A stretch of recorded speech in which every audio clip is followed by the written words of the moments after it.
Today has been declared a public holiday in Nigeria in respect of the Muslim Eid al-Mawlud celebration. So let's take a quick look at the markets in the west of Africa.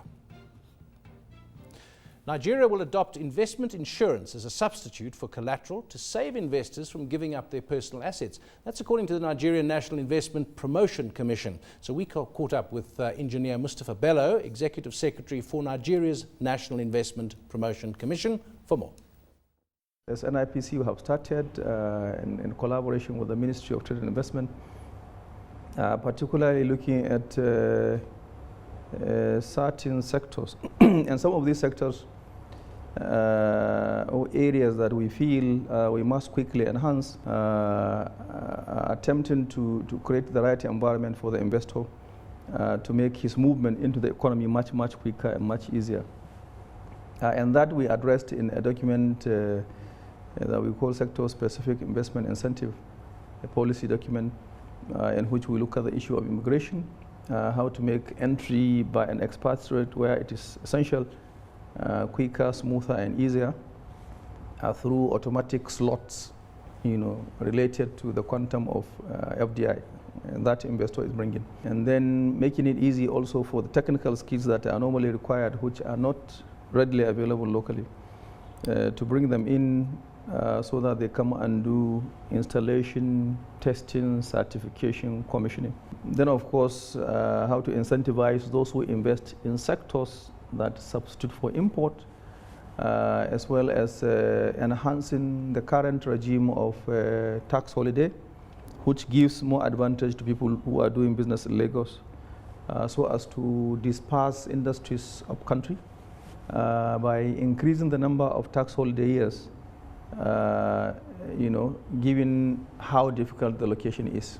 And then, of course, further incentivizing the Nigerians, the real Nigerians who are doing business seriously and have grown to a size of an economy of a country, to be recognized as a state-owned enterprise through certain range of privileges. Now, this we have already finished up. The document we have firmed it up is just in the last step to be taken to government for approval. So given that and several other initiatives we are working on to enhance the investment environment, this year we intend to now see that we push all the remaining policies that we have drafted from within the Commission or from other agencies that are around the Minister of Trade. And such policies will really and clearly attempt to address all the major concerns, of the operators of the economy, as well as looking at economies around us, competing economies around us. So we are looking at all these possibilities and relating with the key agencies of government around the Minister of Trade and Investment, as well as within the financial sector. What are your plans for the investment, environment for Nigeria for the year 2013, building upon the progress made in 2012? We are looking at a lot of areas that require either intervention at the National Assembly level through a parliamentary process or through an executive process that we will process through the Minister of Trade to the Cabinet and get it approved and the policy gazetted, and then we can roll it out, for the benefit of the operators of the economy as well as the economy itself. Simple example, we are looking at the possibility of an investment insurance, either as a commission or in whatever form, as a substitute for collateral, because most banks demand for something to hold upon.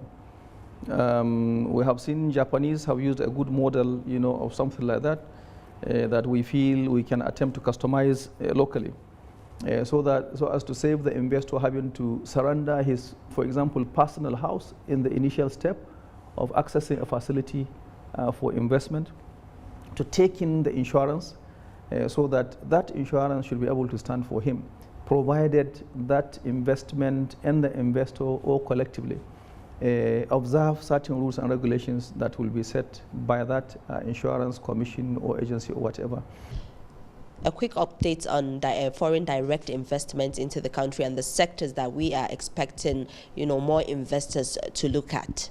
The focus of government is actually to develop infrastructure, to address number one, the energy concern. Because once we can get the issue of energy sufficiency resolved, then obviously we have the market. We are located in a position that is a hub.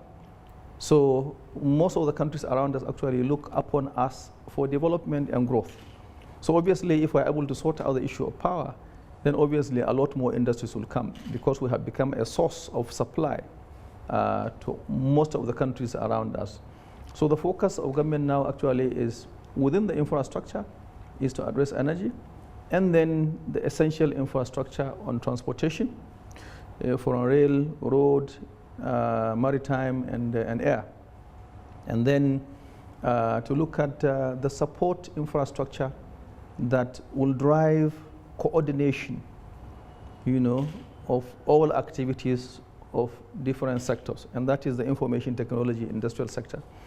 If we're able to do that, then we should be able to now have created the right infrastructure to support education, to support medicine, to support water supply, and whatever.